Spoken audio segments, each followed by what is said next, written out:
ایک دنیا میں انسان کا گھر ہوتا ہے، ایک آخرت کا گھر ہے۔ فرمایا یہ آخرت کا گھر ہم نے ان لوگوں کے لیے بنایا ہے جو زمین میں نہ تکبر چاہتے ہیں اور نہ فساد پھیلاتے۔ یہ آخرت کا گھر ہم نے ان لوگوں کے لیے بنایا ہے۔ اور فرمایا والعاقبۃ للمتقین، آخرت کی بھلائی پرہیزگاروں کے لیے، جو لوگ نہ تو تکبر چاہتے ہیں نہ فساد کرتے ہیں، جو متقی بن کے اللہ سے ڈر کے وقت گزارتے ہیں۔ یہ آخرت کا گھر ہم نے ان لوگوں کے لیے بنایا۔ نبی پاک صلی اللہ تعالی علیہ وسلم نے لوگوں کے دلوں میں خوف خدا پیدا کیا، تو حضور علیہ السلام کے بعد بھی جو خلفائے راشدین ہوئے، حضرت ابوبکر صدیق سے لے کر امام حسن تک، حضرت ابوبکر صدیق، سیدنا عمر فاروق، عثمان غنی، مولا علی، اور حضرت علی کے بعد 6 مہینے تک حضرت امام حسن نے بھی خلافت کی۔ تو یہ سب لوگ اللہ سے ڈرنے والے تھے، پرہیزگار تھے۔ یہ وہی لوگ تھے جن لوگوں نے نہ تو اطراء زمین میں نہ تکبر کیا نہ کوئی فساد کیا، وہی لوگ تھے۔ اس کے بعد پھر ملوکیت آ گئی اسلام کے اندر، بادشاہت آ گئی۔ حضرت امیر معاویہ رضی اللہ تعالیٰ عنہ پہلے بادشاہ ہیں اسلام کے، اور بعد میں جو لوگ ہوئے انہوں نے بادشاہت کی، خاندانوں کو نوازا، بڑے بڑے لوگوں کو وظیفے دیے، سیاسی چالیں بھی چلیں، بہت سارے جگہوں پہ فساد بھی ہوا، بڑے حالات خراب بھی ہوئے۔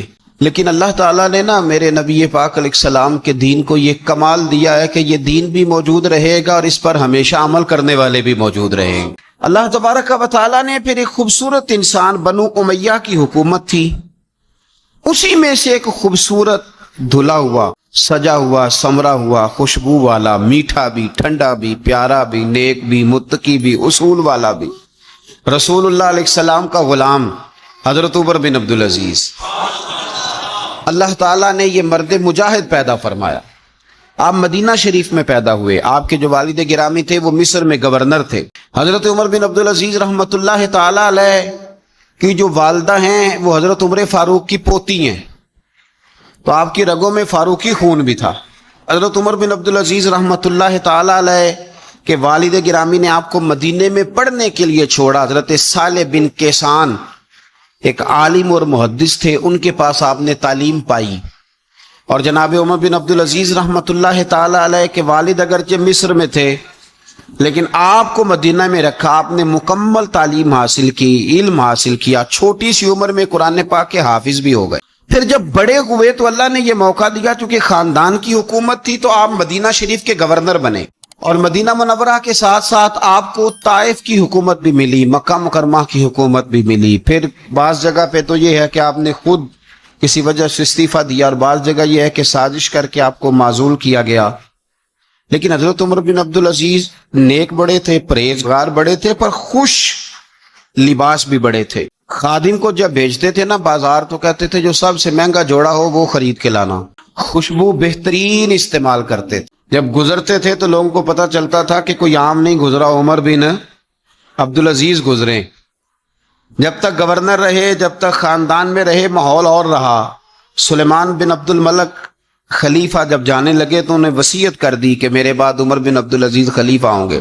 یہاں تو لوگوں کو عہدہ ملے تو لوگوں کی کیفیت بدل جاتی ہے نا، لیکن جب حضرت عمر بن عبدالعزیز کا اعلان ہوا تو رونے لگے، ایک کونے میں بیٹھ کے رونے لگے، مانے لگے مجھے امید نہیں تھی کہ وہ اتنا بڑا بوجھ میرے کندھوں پہ ڈال کے چلا جائے گا۔ اتنے سارے لوگوں کا بوجھ، اتنے سارے لوگوں کی آزمائش۔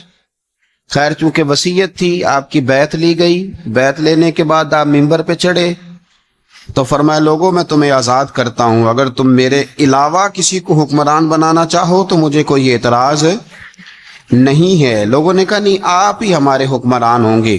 حضرت عمر بن عبدالعزیز دنیا اسلام کے اندر ایسی مثال ہیں، اچھی طرح سمجھ لیں کہ جب حالات اب نہیں اب تر ہو گئے تھے، بد نہیں بدترین ہو گئے تھے، اور بڑے بڑے لوگوں نے عجیب ماحول گھڑ لیے تھے، اس ماحول میں آئے، لمبی نہیں 2.5 سال حکومت کی صرف، لیکن لوگوں کو حضرت صدیق اکبر کی یاد آنے لگی، لوگوں کو سیدنا فاروق اعظم کیا۔ آپ کی جو بیوی تھی وہ بھی بادشاہ کی بیٹی تھی، بادشاہ کی بیوی بھی بن گئی۔ پہلے دن اپنی بیوی سے کہا کہ اب ہم بن گئے ہیں امیر، اب ہمارے ذمے بہت ساری ذمہ داریاں ہیں. اب حالات اس طرح کے نہیں ہوں گے جس طرح کے پہلے ہوا کرتے تھے. اب تمہیں میرا ساتھ دینا ہے. اپنا سارا زیور دو، میں بیت المال میں جمع کرانا چاہتا ہوں. یہ بڑا مشکل کام ہوتا ہے کسی خاتون کے لیے. سارا مال وہاں جمع کرا دیا. پہلے دن ہی سارے کپڑے سپڑے حضرت عمر نے اپنے خیرات کر دیے، سادہ لباس پہن لیا، اور بڑی تھوڑی غذا گھر میں آتی تھی. بیت المال سے تھوڑا سا وظیفہ، جائیدادیں ساری دے دی اللہ کے رستے میں، غریبوں میں بانٹ دی. ایک دن گھر میں تشریف لائے تو بچیوں نے منہ پہ ہاتھ رکھ لیا. حضرت عمر بن عبدالعزیز بات کرتے ہیں تو بیٹیاں منہ چھپا لیتی. پتر کیا بات ہے بیٹے، میرے منہ سے بدبو آ رہی ہے، منہ چھپاتی ہو؟ تو بچیاں خاموش ہوئیں. جب دوبارہ پوچھا تو کہنے لگے ابا جی جو آپ خرچہ دیتے ہیں نا اس میں 2 وقت روٹی نہیں پک سکتی. اور یارو میں آپ کو وقت کے امیر کی بات سنا رہا ہوں. یہ جو رکھ رکھاؤ میں نے اور آپ نے بنا لیا ہے تو خرچے اتنے بڑھا لیے کہ ہم الجھ گئے، ہم سے پورے نہیں ہوتے. لیکن جنہوں نے اولادوں کو سادہ رکھا، حالات قابو میں رکھنے میں کامیاب ہو، بچ گئے. میرے نبی کریم صلی اللہ علیہ وسلم نے فرمایا جو ضرورت کے مطابق جسے اللہ نے روزی دے دی وہ کامیاب ہو گیا. لیکن ہم بہت الجھ گئے، بہت دور نکل گئے. بیٹیوں نے منہ میں ہاتھ رکھا. پتر کیا بات ہے ابا جی، اتنے پیسے آپ لاتے ہیں 2 وقت کی روٹی نہیں پک سکتی، تو ہم نے پیاز سے روٹی کھائی ہے، منہ سے بدبو آ رہی ہے، تو اس لیے آپ کے سامنے منہ نہیں کھولا کہ آپ کو کراہت ہوگی. تو حضرت عمر بن عبدالعزیز آنکھوں میں آنسو تو آئے پر کہنے لگے یا اللہ تیرا شکر ہے کہ جس جگہ میں اپنی اولاد کو کھڑا کرنا چاہتا تھا میری اولاد وہاں کھڑی ہو گئی ہے.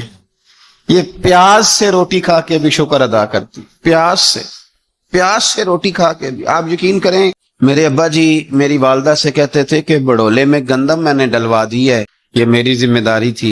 اب اچار کا ایک مرتبان بنا لے تو انشاءاللہ گرمیاں مسئلہ کوئی نہیں. میں نے دیکھا ہے انہیں پیاز سے روٹی کھاتے، میں نے دیکھا ہے وہ ایک پیاز سے روٹی کھاتے اور پیاز روٹی کے اوپر رکھ لیتے، اور آخر میں ان کا چہرہ جب ہم لوگ دیکھتے تو وہ کہتے اللہ تیرا کتنا شکر ہے، سوال نہیں کرنا پڑا، گندم بھی اپنی تھی، پیاز بھی اپنا تھا، گھر میں نے بچوں کے بیچ بیٹھ کے روٹی کھا لی. اور یوں لگتا تھا کہ وجود بھی ان کا سارا شکریہ ادا کرتا ہے، صرف زبان. حضرت عمر بن عبدالعزیز نے اپنے گھر کے اندر عید والے دن بیٹیوں نے کہا ابا جی جوڑے پرانے ہیں، یارو ہو جاتا ہے، بس تھوڑا سا نا توجہ کی ضرورت ہے، ہو جاتا ہے، نئے کپڑے لینے. اب ایک گھر میں شادی ہوتی ہے تو اس گھر سے تعلق رکھنے والے ہر گھر میں شادی سمجھنے شروع ہو گئی. لاکھوں روپے کا مال صرف کپڑوں پہ، جوتوں پہ اور ان کے لوازمات پہ لگتا ہے. غربت کیسے ختم ہوگی؟ حالات کیسے ٹھیک ہوں گے؟ پردیس میں جانے والے واپس کیسے آئیں گے؟ کس طرح یہ ماحول ٹھیک ہوگا جب اخراجات اتنے بڑھا لیے جائیں؟